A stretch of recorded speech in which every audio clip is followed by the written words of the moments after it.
Pasokan energi global mulai terguncang sejak Rusia melancarkan invasi ke Ukraina.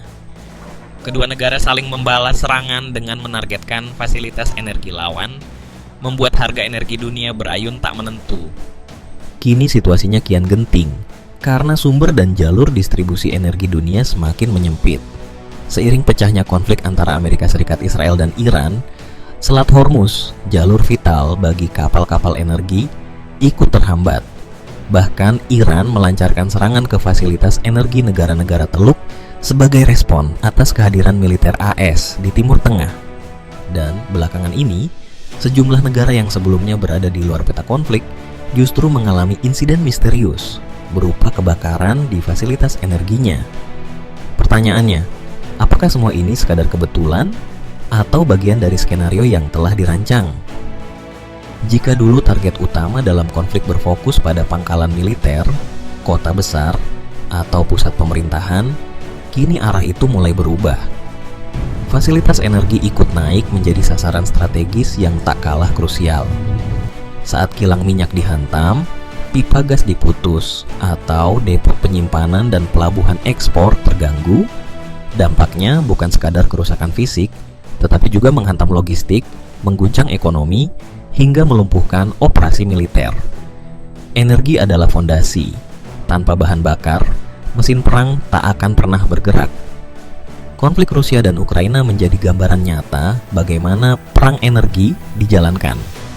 Serangan terhadap fasilitas minyak Rusia, termasuk depot dan kilang, menegaskan bahwa target kini tak lagi terbatas pada militer, tetapi juga sumber daya vital penopang negara. Ini menandai pergeseran strategi, menekan suplai untuk melemahkan lawan dari dalam. Pola yang sama juga terlihat di kawasan Teluk. Sekitar 80 fasilitas energi dilaporkan mengalami kerusakan selama konflik berlangsung.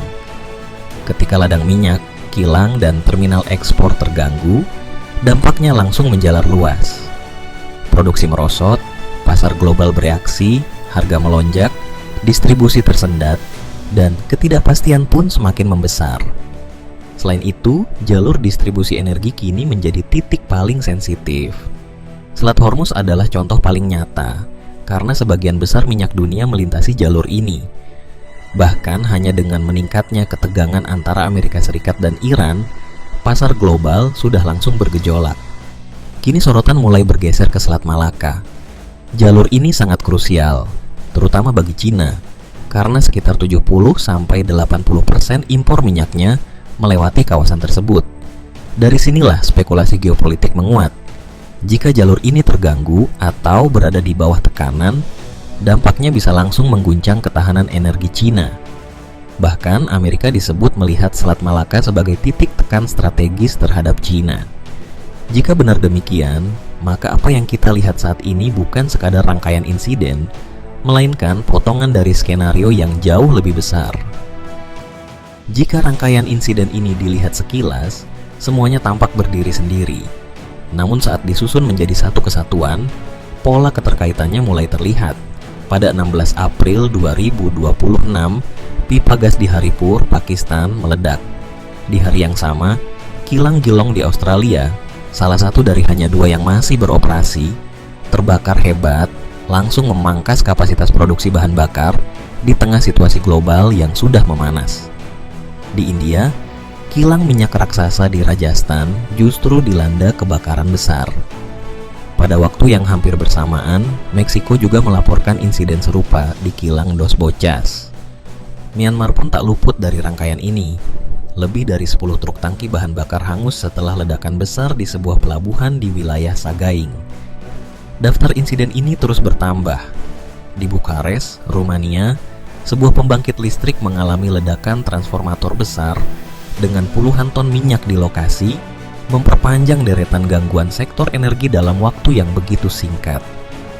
Sekarang mari kita tarik benang merahnya. Dari seluruh kejadian ini, muncul satu pola yang konsisten. Titik yang disasar selalu krusial dan dampaknya langsung merambat luas.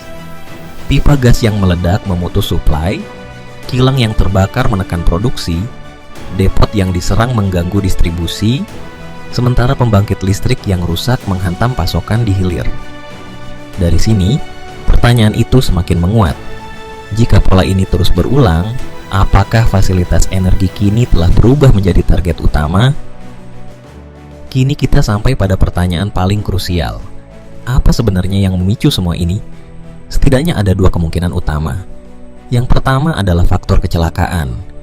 Banyak infrastruktur energi global telah menua dan terus dipaksa beroperasi di bawah tekanan tinggi.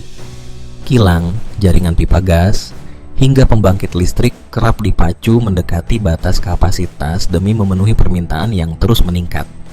Dalam kondisi seperti itu, risiko kegagalan teknis pun ikut meningkat, mulai dari kebocoran, panas berlebih, hingga ledakan. Faktor human error tetap menjadi penyebab klasik, terutama dalam sistem yang kompleks dan menuntut pengawasan ketat.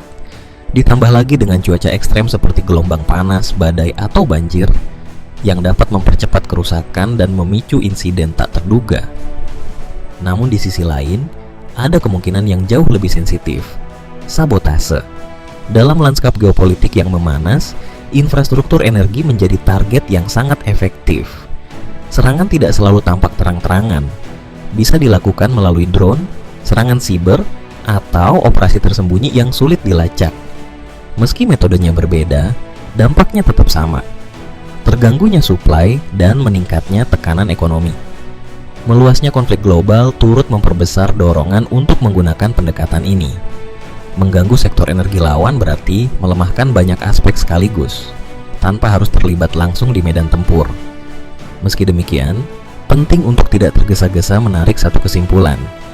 Sebagian insiden bisa saja murni kecelakaan, sementara yang lain mungkin berkaitan dengan konflik atau sabotase. Dalam sistem energi global yang saling terhubung dan kompleks, satu penjelasan tunggal seringkali terlalu menyederhanakan realitas. Disitulah letak kerumitannya, dan bisa jadi jawabannya memang tak pernah sepenuhnya hitam putih.